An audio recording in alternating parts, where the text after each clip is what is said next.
making meatloaf, but not just any meatloaf, because with a name like DeSocio, I had to turn it Italian. So my meatloaf has Italian sausage, fresh basil, Parmesan cheese, balsamic vinegar, and to top it all off, I'm gonna jazz up a jar of marinara.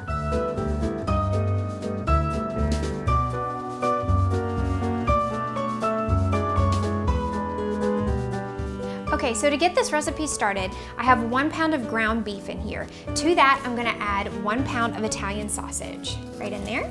And then some of our dry ingredients. I have panko breadcrumbs, Italian style. I'm gonna sprinkle about a cup in here. We can go a little easy on this at the beginning and add more later if we need to. Next up, I'm gonna add about a cup of Parmesan cheese. I like a lot of cheese, so we'll do a heavy cup. There we go. After the cheese, I'm gonna add some fresh ground pepper. And there we go. Then I'm gonna add just a little bit of salt here. And then I have some garlic here. It's already chopped up out of the jar. This will save us some time. And I'm gonna do about maybe 1.5 teaspoons. And then my Italian ingredient here, some balsamic vinegar. I'm gonna do about maybe 2 to 3 big tablespoons. And another little ingredient here I brought back from France. It's a pork seasoning. Now you don't have to go all the way to France to get it. You can get it online. I'll do about 1/2 teaspoon here. It's pretty strong stuff. And then onto our wet ingredients. 2 eggs.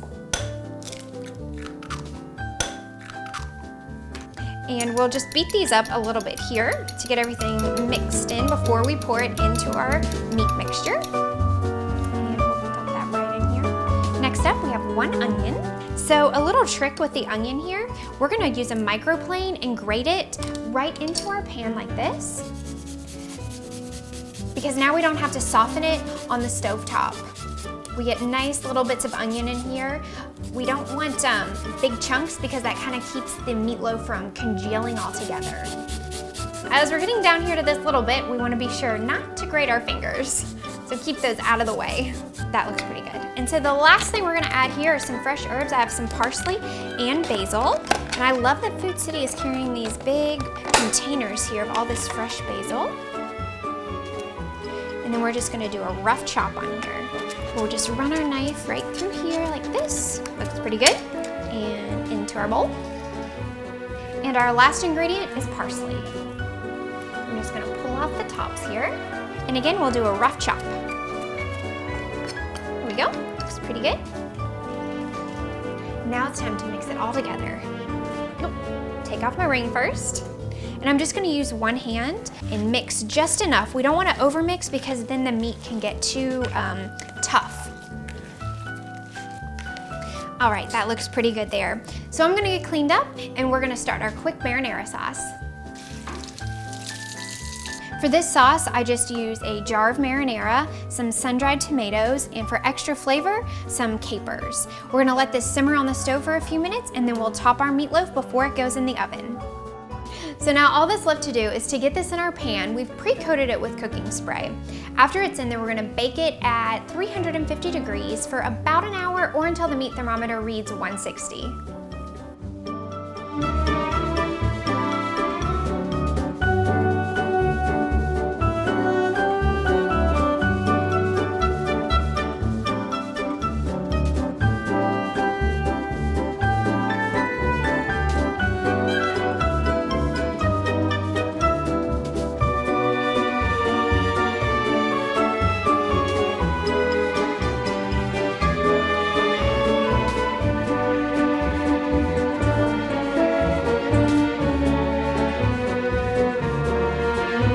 This recipe at DeSocioInTheKitchen.com, all the ingredients you need at your local Food City, and if you happen to have any leftovers, Patrick at Willet Grill has some pretty good ideas. My Italian husband, he's gonna love this.